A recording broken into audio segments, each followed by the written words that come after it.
Hey there, everyone. This is Dr. Jennifer Gardella. Welcome back to my Telesummit, day 4, video 4, or video 3 on Let's Get Blogging. As many of you know, I love to blog. I'm going to share some of my experiences and expertise. This is, again, something that you can start doing immediately for your business. So we want you to be doing video, making great connections on LinkedIn, and blogging. You start to do these 3 things on a regular basis, and you will really build a rock solid, you'll have a great start, I should say, to a rock solid digital foundation for your business. So before we start with blogging, we have to understand why we're blogging, and we are blogging because of SEO, search engine optimization. When your ideal clients are searching for you out there on the internet, they will be shown your information by Google if your website and a couple of other things are search engine optimized. So we have to pay attention to SEO. So this is when you may see you or your competitors in the maps results on Google and also in the organic results in Google. If you have the right keywords written into your website, blogs, and a couple of other places, you can rank. So for instance, I live and work here in Doylestown, Pennsylvania, and I have lots of Doylestown clients. If you are a Doylestown attorney and you want to rank on, let's just say, Doylestown divorce attorney, those words need to be written naturally into your website. So there's lots of factors that also can influence your SEO rankings. Website articles should include a single focus to your business, and we will be going over all of these in subsequent videos. If you are constantly adding new content to your website through a blog, Google loves new, fresh content. Link building, which is the process of getting other websites to rank to yours. Name, address, phone number, including your Google listing. So your name, address, and phone number should be consistent across the internet. If you're in a highly competitive market, this is going to look like your street. Is it S-T-R-E-E-T or is it S-T? Believe it or not, it gets that specific. There are also social indicators from your social media accounts that can influence SEO and the amount of traffic you get to your website and what that traffic does. The most important one is adding new and fresh content to your website. It's never changed. Content has always been the number one of the, I should say, the number one ranking factor. There are others, but blogging is certainly the most important. So blogging increases your SEO. It also allows you to show your personality to your ideal clients. It allows you to highlight your expertise by answering questions and sharing how you help your clients. It builds your know, like, and trust factor, honestly, like nothing else but video. And it can marry video very well by embedding videos into your blogs. You can comment on news-related items, and it can show your personality, which I just realized I said that twice. Let's continue. So what to write about, and I am going to move. I'm up here in my master bedroom. I am going to move a little bit because my feet are cramping. See, still getting used to doing a daily video that are long. Okay, so what do you write about? Well, the first thing that you want to write about on your blog is you want to have some evergreen content. And evergreen content looks like content that's never going to change. So this is the tried and true blogs that you want about the basics of your work. Now, evergreen content also looks like your main website articles that explain what you do. Evergreen content in your blog is more the standard questions that will always stand the test of time. The big one right now is, should you talk about coronavirus? And there's 2 schools of thought. I'll explain both and then let you know how I am guiding my clients every day. Yes, you should explain coronavirus if it directly relates to your job. For instance, it doesn't directly relate to my job as a social media consultant. People are not going to, in my opinion, so people are not going, there's some benefit to me talking about it because I can rank on certain keywords, but right now I kind of think that that's cheesy. I'm putting out content about the coronavirus and what people can do during this time, but I'm really not even saying coronavirus very much in most of my marketing. But if you are obviously a doctor, an attorney, and you want to calm people's fears and they're looking for information related to tax season and coronavirus, or what's happening with their court case and coronavirus, it can be advantageous. But most of the time I would just put out content so that you don't look like, but you don't want to look like you're trying to rank on keywords and kind of take advantage of the epidemic and what's going on. Just my 2 cents. Okay, so you also can blog about parts of your story. Like, why do you do what you do? How did you start out? Why did you open your shop? Why do you work for yourself or for another small business owner? How'd you wind up where you are? You can do the famous 5x5 matrix, the 5 questions that people usually ask when they call looking for your goods and services. And what are the 5 questions that they should ask when they're looking for your goods and services?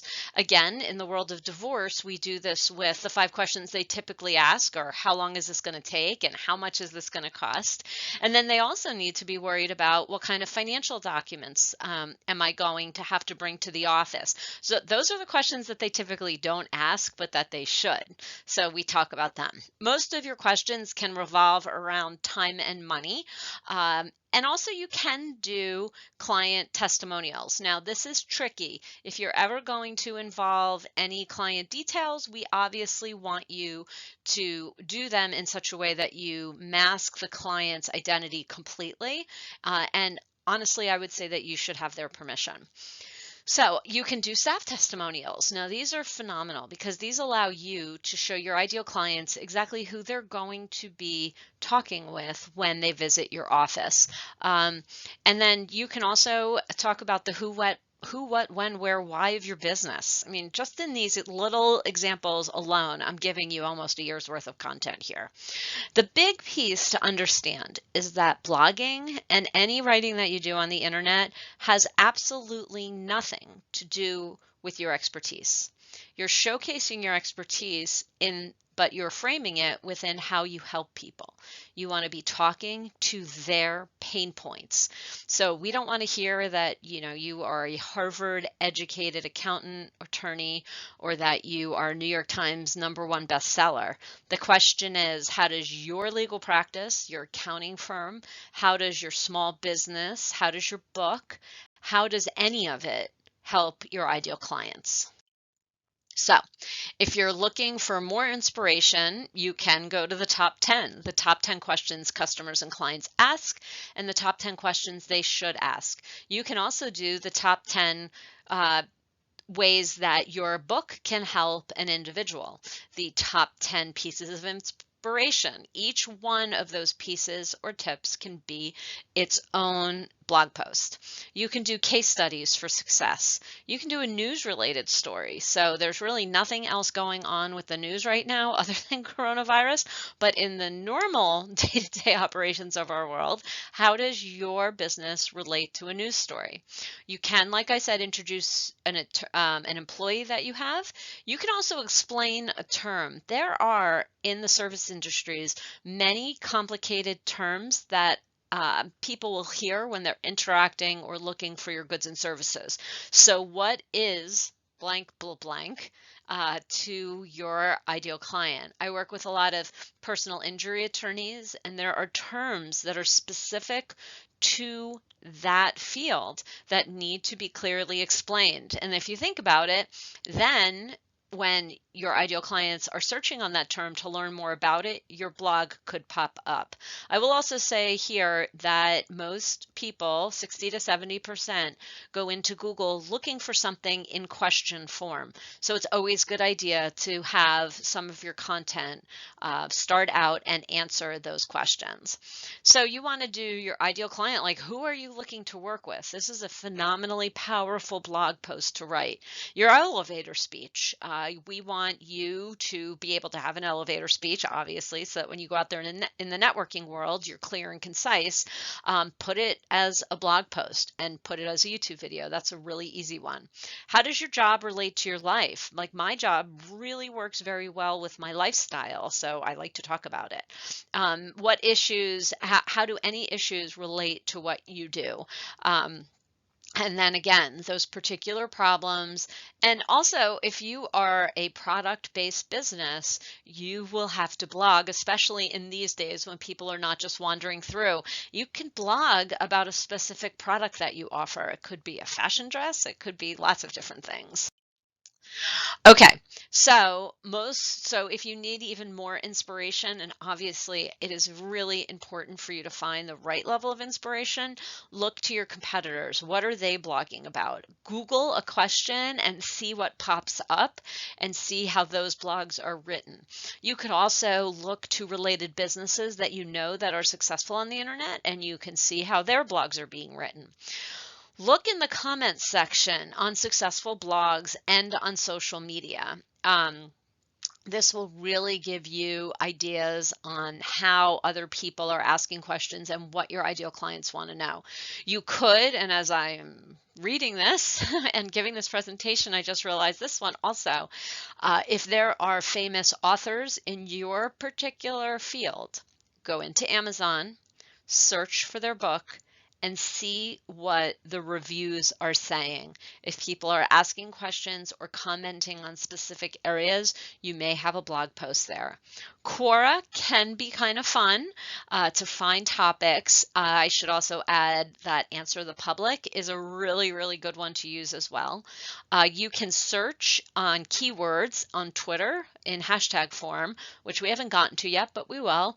But Twitter is a great place to search for topics, and other websites in general. That would include Answer the Public.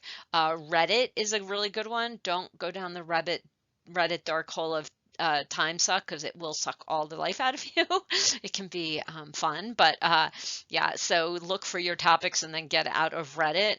And you can also look for forums in your particular area. Forums are really, really good for most of my clients. I have them all listed in my Google toolbar, all saved in my Google toolbar, I should say, and we go into them often to find great blog topics. Okay, so your blog, a couple of notes here before I finish up. Your blog should be internal if you are a small business owner. Now, if you're using a WordPress website, it's incredibly easy to activate your blog.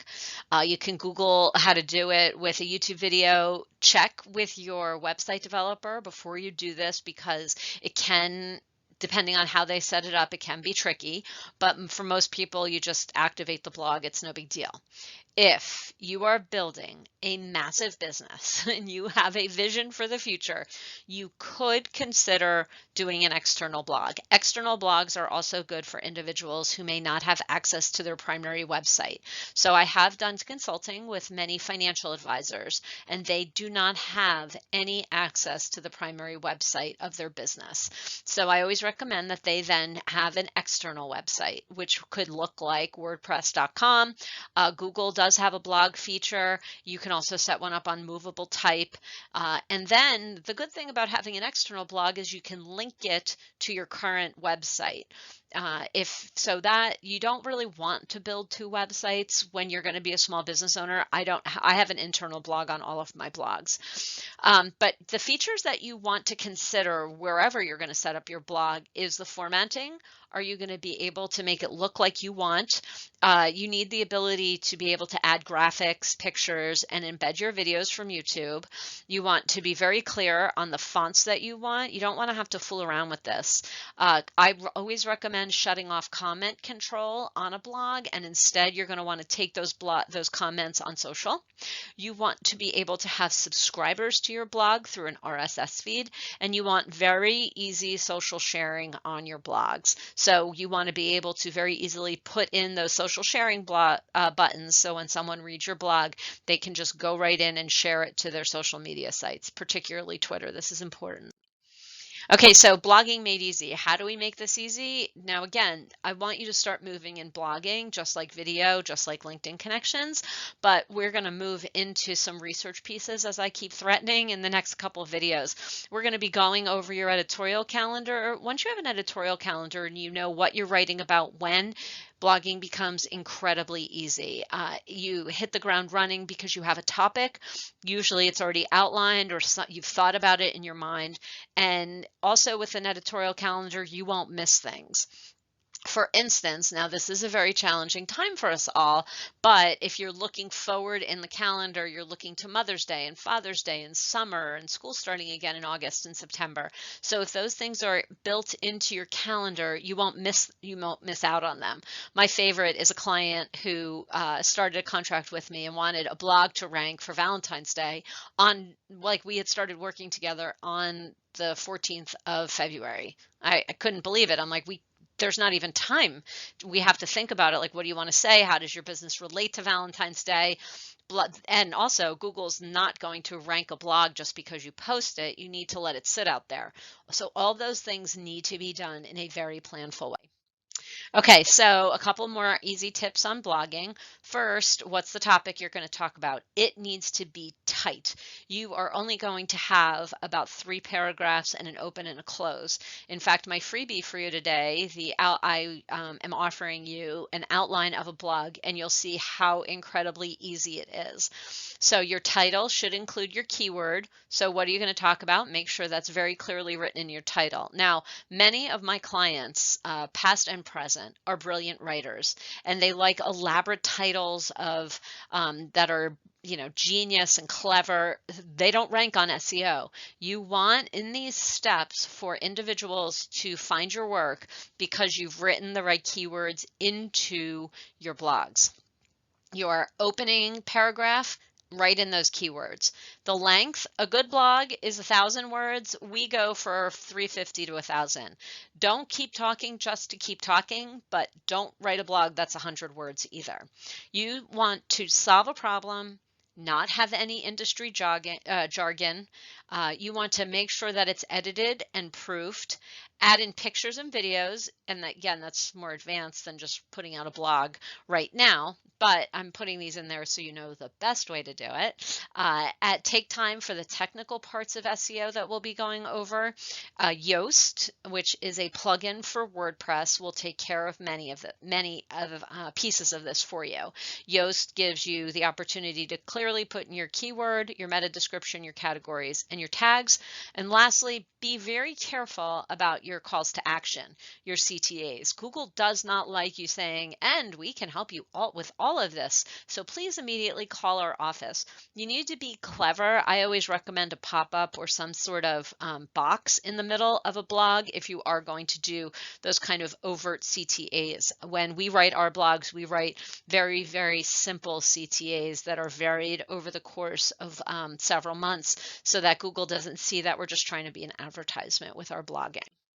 Okay, the big tips, keep this simple. If you get a blog out once a week, if you've never blogged before, that's amazing, but don't make it too complicated. It's just you sharing your expertise. Shine in your blogs about your expertise, but don't brag. I want you to publish at a natural rate. You can certainly go on a platform like Upwork and get 100 blogs written for yourself. But you don't want to dump them all onto your website at once. Google is going to give you more credit, more SEO cred, if you are publishing at a natural rate. You want to write for an audience. You don't want to write for the search engines. You're writing to your ideal clients, and then the search engines are the natural extension of that. Write in plain English. Don't write a lot of fancy words. Remember, we're writing to like an 8th grade audience. You want to have related pieces. So if you're going to talk about alimony in a blog, you then can write another blog about a specific situation with alimony. So maybe you have an alimony blog of how alimony is determined, and then you have a blog of alimony for high asset. Those are the types of things that you want to be related. Google is looking for tightly related topics. You really want to know your ideal client, relevant topics to exactly what you do. I can't stress this enough, and this is one of my downfalls. I have several editors that I work with on my work, but you do want to make sure that this is well edited and let your personality shine. Now, I will share that where we're going with this is to write a blog and then do the exact same content, but in a YouTube video. And then you can embed that YouTube video into the blog. This is SEO gold, and really allows you to let your personality shine. Now, once you have a blog written, you share it away on social media. So we want to be able to drive traffic back to your website. The number of visitors to your website, that's a technical detail of SEO, but it is important. So you want to get some views on it. So share it on your website. I'm sorry, share it on your social media accounts, but don't share one blog post everywhere at the same time. I know you're going to be excited with your first one, but no one wants to see the same blog post on Facebook, LinkedIn, Twitter. What we want to do is we want to vary it. So maybe Facebook, you share it on Tuesday, and then on Wednesday, you share it on LinkedIn. Okay, now I know that you may have questions. What I want you to do is go over to my website, jennifergardella.com/call, and book a call with me. I'm doing this given the times, given the opportunity that all small business owners have, and while I am taking on new clients, have plenty of time to help straighten out any of the questions that you may have. So again, it's been my pleasure. If you have any questions, oh, look at that. I forgot to put my website on the last slide. So it's jennifer@thegardellagroup.com, or just visit my website, jennifergardella.com. Make it very easy for you. And I look forward to, talking to you, helping you build a significant digital presence during this time, and straightening out all of your questions. Thanks so much. Bye-bye.